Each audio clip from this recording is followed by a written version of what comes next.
Shakur Stevenson has silenced every critic and turned the lightweight division into a graveyard of excuses. The pros are finally whispering the real reason they won't fight him. It's not because he's boring, but because he's unsolvable. He has shown he can dismantle the most dangerous pressure fighters in the world without taking a single scratch. This isn't just about avoiding a loss, it's about avoiding humiliation. And the lightweight kings are terrified that Shakur will make them look like amateurs on the world stage. For years, the narrative was simple. Shakur runs. Rivals and critics loved to hide behind this excuse. They claimed they wouldn't fight him because he was boring, or because he wouldn't engage in a firefight. It was a convenient shield. But in July 2025, that shield was shattered into 1,000 pieces. When Shakur stepped into the ring with William Zepeda, a man known for his relentless pressure and volume, everyone expected Shakur to get on his bicycle and circle the ring for 12 rounds. But even if you're not a huge puncher, if you're a master of position, you're always going to have the edge. It's just how much of a master you're going to be. Shakur is a next level master of position. He's a defensive specialist. But I think the broadcast made a good point. He's more like Floyd Mayweather than he's Terence Crawford. Crawford was a little bit more offensive. All these guys, to be that good, you have to be a master of position regardless. But you know, he does strike me a little bit in the mold of a Mayweather in that effectiveness from the position game. First of all, that southpaw jab is something sick. I mean, he's got a really snappy, sharp southpaw jab. He throws it in various ways, from various looks. He'll keep it in a shoulder roll look and throw it. He'll extend it. Sometimes he throw it short. Sometimes he'll extend it really hard and like turn his back into it and turn his shoulder into it. You know, kind of blade in it. Sometimes he'll throw it really short. He'll use it where he's stepping back and throwing it on a counter. He'll use it short and not have to extend it when he's just trying to pop you real quick. He gives you different guards, you know, different looks, where the high guard, again, the shoulder roll guard. He spins and pivots really nicely. Nothing too crazy fancy. Like, for example, I don't think of him as fancy as, say, a Pernell Whitaker, but it's about just as effective because he's got that southpaw style and he's got that southpaw snappy jab. And it's not a violent jab. For example, like, I don't know, Hector Camacho had a pretty violent southpaw jab, but it was like repetitive, like a machine gun, you know? It's not like a machine gun southpaw jab, but it's a controlling, whipping southpaw jab, you know? He didn't. Instead, Shakur did something that sent a chill down the spine of every other lightweight champion. He stood in the pocket. He stayed right in front of Zepeda, the division's boogeyman of pressure, and he dismantled him. He didn't run. He made Zepeda miss by inches while standing toe-to-toe. That performance terrified the division more than any knockout could have. It proved that Shakur isn't just a defensive wizard who needs space. He's a fighter who can mentally break you at close range. The boring excuse evaporated that night, leaving the rest of the division with the uncomfortable truth. They aren't avoiding him because he's boring. They're avoiding him because he's unbeatable. I like the Teofimo Shakur fight. I actually am a big fan of Shakur Stevenson. He's a tremendous defensive fighter, but he's a sleeper when it comes to the offense. You know, people sometimes feel he doesn't have power, he doesn't throw enough punches, or he runs. On the contrary, I've seen Shakur Stevenson stay in front of you in the pocket. Yes, maybe he doesn't hit the hardest, but he knows how to connect. He knows how to win. He doesn't really worry about knockouts, and that's what makes him. Sometimes the truth slips out from the most unlikely sources. Oscar de la Hoya is a promoter whose job is to hype his own fighters and downplay the competition. Yet, in a moment of rare candor caught on camera, even the Golden Boy couldn't stick to the script. After watching Shakur's recent evolution, De La Hoya was heard calling him the greatest fighter I've ever seen, and admitting that his style is almost impossible to break. Shakur Stevenson, the greatest fighter I've ever seen. Beautiful style, yes, great technique, has the punching power, has the chin. Think about the weight of that statement. This is a man who has been in the ring with legends, a man who signs the checks for Shakur's rivals. When the rival promoter is admitting that Shakur is a puzzle that cannot be solved, it sends a signal to every manager and trainer in the sport. They know that putting their fighter in the ring with Stevenson isn't a gamble, it's a sacrifice. De La Hoya's slip-up validated what trainers have been whispering in gyms for months. Shakur doesn't just beat you, he embarrasses you. And in a sport built on ego and aura, embarrassment is a fate worse than defeat. That he sparred everybody. I'm not hating. He's on the come up. Why he can't fight the top dog? Why Shakur running from my son? And then Floyd already whipped Mason behind, so that I had to tell Floyd to stop hitting him hard, to do defense. And they say Mason the future. I had to tell Floyd to work with the guy because he couldn't take punches, and Floyd way bigger. So none of these guys are threat for us.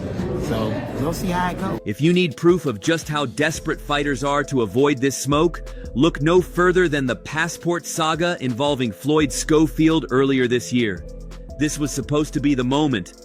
The contracts were practically dry, the date was set for Riyadh, and the fans were ready. Then, out of nowhere, we got one of the most bizarre excuses in modern boxing history. Schofield's team pulled the plug, claiming a stolen passport prevented them from traveling. It sounds like the plot of a bad movie, but Shakur saw it coming miles away. Weeks before the fight was officially scrapped, Shakur went on Andre Ward's podcast and predicted this exact scenario. He told the world that Schofield's team was looking for a way out, that they were terrified of the reality of facing him. When the fight fell through, it wasn't just a cancellation, it was a vindication. It showed that Shakur is winning the mental war before a single punch is thrown. He knows his opponents are looking for exit doors, and by calling it out beforehand, he exposed the passport issue for what it likely was, a convenient escape route from a guaranteed loss. We sparred right here in this gym. We're supposed to do 6 rounds. This is all facts. And he even said in an interview, I don't know why he get up there lying, because he said in interviews where I done touch him with body shots, and he in there just running. He's literally at the round 3, 4, he's running. I'm asking his dad yo, one more. No, they pull him out the ring. Not everyone uses a stolen passport to duck a fight. Some use a calculator. The case of Frank Martin is a masterclass in the pricing out tactic. When you hear fighters say the money wasn't right or get into public spats about gross versus net pay, read between the lines. In boxing, if a fighter truly believes they can win, they bet on themselves. They take the fight because they know the victory will double their value overnight. Never seen nobody more bitch made than Frank Martin. Frank Martin is the most bitchest nigga in the world. I done DM this. Mind you, I would never had that thought if I didn't have a DM conversation with the nigga. I talked to this nigga on the DMs. I explained this man, look, this is how much money the fight is. Me and you're not that. I'm the name. Yeah. So this how much the fight is worth. This man sat there in the DMs after I told him, look, I'm getting this much, you get this much. He tried to act like it wasn't 25%, but it is. He wanted 50-50. When contenders like Martin get bogged down in contract minutia with Shakur, it's a tell. They are looking for a number that justifies the inevitable loss. They are asking to be paid for the destruction of their own reputation. Shakur has been ruthless in exposing this on social media, labeling it Hosh T and calling out the lack of ambition. The reality is, these fighters know that stepping in with Shakur devalues their stock. If you lose to a brawler in a war, you can get a rematch. If you lose to Shakur, you look like an amateur who doesn't belong in the ring. That's a risk most business-savvy managers simply won't take unless the check is astronomical. Man, he better leave that alone. What did you think of Shakur's performance? He did what he had to do, man. There's always room for improvement. I think he had a lot of stuff he could have did, but he's so talented and gifted, man. You also got to trust what he's seeing in there. We're on the outside, but I think he put on a tremendous performance, and obviously, the level he's at, you always look for things he could do better, What did you see from the outside that he made? I'm just saying, I think it was a lot of body work and stuff like that. He could have touched on, but again, he's in there, so he's seeing stuff, he's feeling the punches. We not, so you got to trust what he's seeing. Teofimo just couldn't get going. He put on a show. Well, he tried to get going. He just wasn't allowed to. So it's just the distance and range that Shakur has just perfected throughout the years, and then making him pay when he does that discourages him to not want to punch anymore. And I think he was out of answers in the first round. Honestly, I think he didn't really have any answers. when Teo starts doing little certain things with his hands and starts playing the clown game, he got to answer.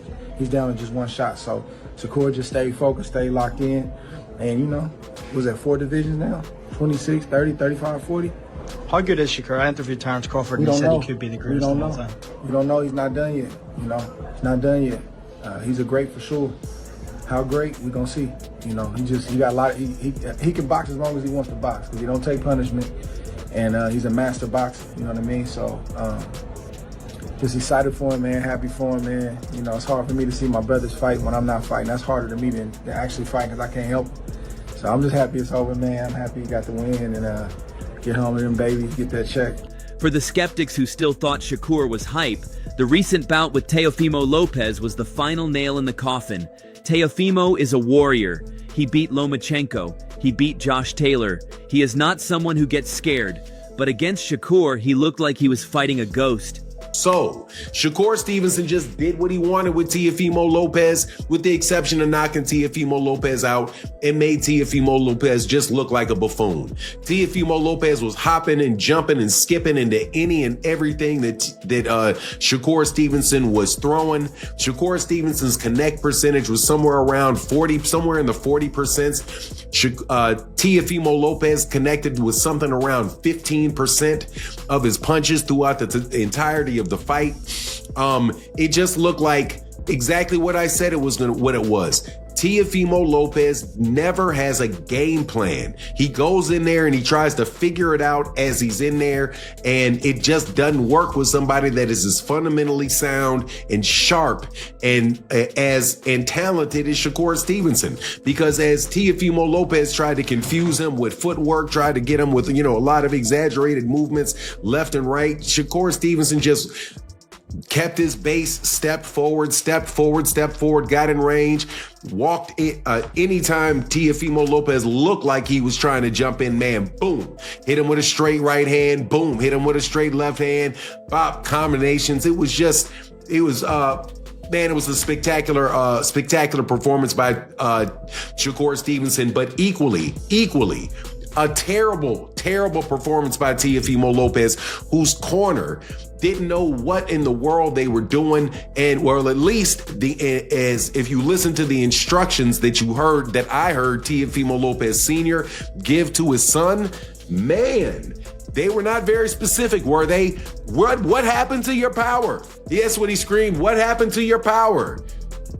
What do you mean what happened to his power? His power is probably right where it is. You can't touch the guy. What are you going to tell a guy in order to get him to like throw straight punches, go to the body? That was the only limited success that Teofimo Lopez had in the fight, is when he himself got very, very fundamental and then started throwing shots to the body of Shakur Stevenson. Brian Bomac McIntyre, the legendary trainer, called the performance a masterpiece. It wasn't just a win, it was a suffocation. Shakur controlled the distance, the pace, and the entire geometry of the ring. Teofimo, known for his explosive power and athleticism, was reduced to swinging at air. This fight was the nightmare scenario that came to life for the rest of the lightweight division. They saw an elite, pound-for-pound talent get dismantled without Shakur ever looking like he was in second gear. It sent a message that is echoing through every gym in America. It doesn't matter how hard you hit or how fast you are. If you can't hit him, you can't beat him. Man, like you said, that masterpiece, man. He looked so smooth, calm, and relaxed, man. That was beautiful. That was the one boxing lesson that you future guys, young guys and amateurs just turning pro, watch that, man. That was beautiful. When you were watching it, did you feel like right away, Shakur's gonna run away with this? Well, I kind of figured that when they said they was gonna fight each other, so I knew Shakur was gonna dominate him, but they must hype the fight up. Now, when you look at it, in the corner advice that Teo was getting, I know that he's gotten a lot of criticism online about that. What do you make overall of the game plan that he brought for the fight? Well, you said game plan, man. Shout out to his grandfather, Willie, man, my partner. That was beautiful, man. They put together a great game plan, off that jab, combinations, stayed in the pocket, took it half a step back, stepped over, got off the line. He built it. That was beautiful. When I meant criticism, I meant Teo's corner and game plan. But you are right. Shakur put on just a masterpiece of a game plan against Teo. But I was in reference to Teo's game plan going into the fight. It looked like he didn't have one. They didn't have one. Whatever they tried, they didn't work. You heard his father say in the corner, "What happened to your fast hands? That shit didn't work, man." Just overall, just given the styles and in boxing so well, was there any way that Teo could have put on a better performance, a better plan, and gotten a better result? No, I don't think whatever he would have brought to the table would have worked, man. Shakur just got a great boxing mind. That's just it. He's got a great boxing mind, and once he put his mind to it, he's gonna get the job done. Bernie the Boxer also shared his reaction to Shakur's stellar performance, calling it a puzzle that will continue to remain unsolved. He called it a great night of boxing and said that he was left in awe with Shakur's performance. Bernie has sparred and trained with Shakur in the past, and he knows the defensive wizard like the palm of his hand. He praised Shakur, saying that what he does in the ring is scary. He also shared his thoughts on Shakur calling out Conor Benn after the win. Bernie thinks this is a great fight for the fans, but doubts that Shakur can ever be defeated. Oh, man. Like I say, Coach Red calls him a conundrum. And that's a problem that you can't solve. And I don't see that puzzle being solved. He has his own style. It seems like it's always more to be. We always desire more from him. It seems like he can do so much more, but he stays in his envelope and he dominates no matter what. So to see him do more is scary. What do you think about the interaction with him and Conor Benn at the end? Well, he called out Conor Benn, and I think he's looking for that to, broaden his fan base a little bit, and the money. I think the money, I think that's the most alluring thing is the money, and outside that, the fan base. The rehydration clause is warranted. What's good for the goose is good for the gander, but so I think it'll be a good fight. It'll be an exciting fight. Conor Benn is a power puncher. I don't know, like I said, he's gonna be able to hit the kid. I doubt it. So. Floyd Scoffield also shared his thoughts on Shakur's performance. He predicted an easy victory for Shakur before the fight. Scoffield Sr., however, predicted Teofimo Lopez to easily win the fight. Scoffield Sr. had to take his words back and ended up giving Shakur his flowers. Scoffield Jr. analyzed the fight and had an interesting opinion on why Teofimo lost. According to him, Teofimo was fighting alone for practically the entire fight. He believes that Lopez had no support from his corner and that Teofimo Lopez Sr. did a terrible job at advising his son as the fight went on. Scoffield thinks that this was the biggest reason Teofimo lost so badly. Speaking of Teofimo Sr., he seemed rejected during the post-fight interview. He blamed his son for not doing what he was supposed to do. He felt that his son was mentally absent from the fight. He believes that the taunts and his absence from the pre-fight press conference affected him mentally. He also shared an interesting opinion blaming the media for pitting Teofimo as the underdog in this fight. He explained that nobody wanted his son to win, and the negative vibes had a role to play in his son's defeat. That was Teofimo Lopez Sr. Teofimo, first of all, commiserations, not the way you wanted the night to go. Can you talk me through the fight? No. Everything was fine. The sparring sessions were like what motivated me to this fight. I was 100% sure who was gonna win. For some reason, the game plan, my son didn't do what I told him he was supposed to do. His rhythm was supposed to be different, where we were supposed to stop Shakur from doing whatever Shakur does best, you know what I'm saying? Congratulations to him for winning, you know what I'm saying? But that was not my son in there, I think probably the networks and everybody, the media, everything leading up to this fight, everybody already talking that already about Shakur fighting in May, where the winner was supposed to go and fight in May, against whoever it was. So I think that probably got to him, you know what I'm saying? People talking about me being drunk, all that stuff, when he went to the press conference and I wasn't there, I didn't show up because I was resting. And I think all that affected him in this fight, Like a lot of people say, my son is like mentally like easy to, mess with. And how you gonna fight, a fight when everybody wants you to lose? You understand what I'm saying? And I don't know what happened. It just looked like all his powers were not there. Like everything was like that we planned, everything that he did in sparring, everything that we planned to do was not there. His power was not there. I was in shock, man. And I think this a lot of this has to do with everybody not wanting him to win. You know what I'm saying? There was not one person talking good about him. You know what I'm saying? So, Coach Okoye analyzed the fight and praised Shakur for his performance. Okoye felt that Shakur did everything right in the ring and deservedly won the contest. He praised Shakur's patient approach and defensive strategy early in the fight, explaining that he did well to capitalize on Teofimo's defensive flaws. Okoye claimed that Shakur effectively used his jab and good footwork to control the fight. Shakur demonstrated an elite boxing IQ, controlling the distance very well. He was able to beat Teofimo without having to engage in a full-blown fight or get out of first gear. Okoye believes Shakur could have knocked him out, but chose to fight a patient and safe fight, which was the right decision. As for Teofimo, Okoye expected more from him and claimed that it was rather one-sided. The victory, especially the way Shakur dismantled Teofimo, will quiet many naysayers and elevate Shakur's respect level in the boxing world. Alright, so Shakur Stevenson, dominant win, damn near 12-round sweep. I think it was 11 rounds to 1 on the scorecards. Yeah. Against Teofimo Lopez, becomes the lineal junior welterweight champion in the world. Yeah.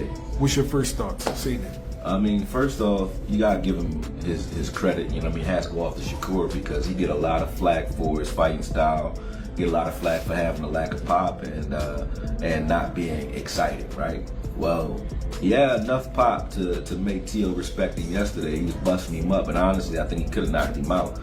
It's just the fact that he was fighting a patient fight, which was the right fight as a southpaw, and looking at what Teo was looking for, right? Shakur played the patient game because he didn't want to lead, because he was making Teo have to step to him, and Teo don't got the footwork to really pull it off. Every time he stepped forward with his jab, he followed up with a right hand and would step all the way through with the right hand, which is kind of okay sometimes when you fight in southpaw, but you got to be defensively sound. Like, Brick, keep your left hand up. Teo threw his jab, bring his jab hand down, and then when he goes step in with the right, Shakur kept intercepting everything he was doing with his right jab. Like, he was just jabbing him in between the shots or disrupting him every time he tried to get off.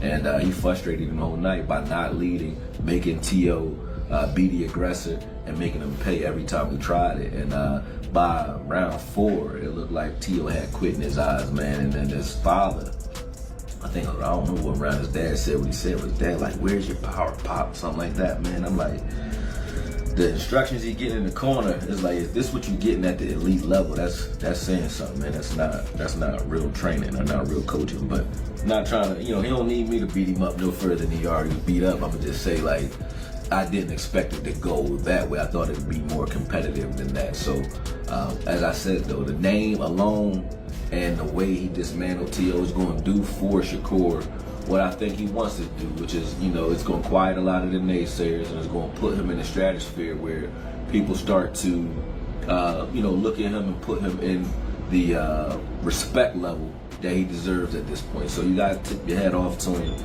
You got to respect what he did to him. Styles make fights, and he had the perfect style to mitigate everything Teo was going to try to do. So, hats go off to him, but great performance. We are now firmly in the Shakur era, whether the division likes it or not. The fear isn't about broken jaws or knockout reels, it's about the preservation of ego. Fighters are terrified of Shakur Stevenson because he exposes the gap between good and great. He turns world champions into average boxers for 36 minutes. So as we look at the landscape of the lightweight division, Don't be fooled by the excuses, the contract disputes, or the sudden injuries. The truth is much simpler. They see the puzzle, and they know they can't solve it. The question now isn't who wants to fight Shakur Stevenson. It's who will be brave enough to sacrifice their pride just to share the ring with greatness. Until someone steps up, the most dangerous man in boxing might also be the loneliest. Okay, this is Johnny Boy. Nah, I'm shut that off. This is Johnny Boy at Fight Hype. I'm here with Coach Wally Moses. Talk to me about Shakur's performance. How excited and happy you are about this performance? Man, I'm very excited. You know, I said this was another legacy fight for him, and Absolutely. he got a chance to, you know, establish his legacy once again, winning another title at 140 pounds. So I'm very enthusiastic about his future and very proud of his performance. Absolutely. And what's next? He talked about Conor Benn. Conor Benn got in the ring. That looks like that's what's going to be next. Well, we knew Conor Benn was there for a reason. You know what I mean? Then you notice he was in the fight before. Yo, bring it back up. I think Shakur addressed that issue. Like, you know, he wasn't going to act like it didn't happen. He going to act like he didn't see him. Exactly. He just letting old Conor Benn know that we aware of him. All right. Okay, him being NA. Shakur said, hey, he can be next. We're not worried about that. How does a fight would like that play out with Conor Benn? We'll do it over in there in England? Oh, I'd love to have the fight here. We're the champ, man. Oh, okay. He talking all the mouth, let him come here. So you got to dictate that. And the rehydration clauses? He says he's a bigger guy. Yeah. He thinks he's a tougher guy. Okay. It make all sense for him to come here. Somebody hometown and beat them. He's so tough. Okay, so we do it here, and then the rehydration clause, right? Is that the same thing he put on Eubank? Right. Because the rehydration clause is because we don't want him to try to go up bigger and try to be a weight. Not that he would be a bully, because you know, that don't mean shit. You know, you can, until you get in the ring and you able to establish and do what you can in the ring. No, you don't know what's going to. Because I think, you know, defensively, I think he's not as good as us, you know. Offensively, I think he's adequate, you know what I mean? Not taking anything away from him. Yeah. And he hasn't really shown me much. But what did you think of the fight? We'd love to hear from you. Do you think this victory puts Shakur among the best boxers in the world? How would a potential fight against Conor Benn go? Let me know in the comments. That's all from today's video. If you enjoyed it, remember to leave a like, subscribe, and ring that bell icon so you never miss our upcoming videos. And don't forget to share your thoughts in the comment section. Stay tuned, and we will catch you in the next video.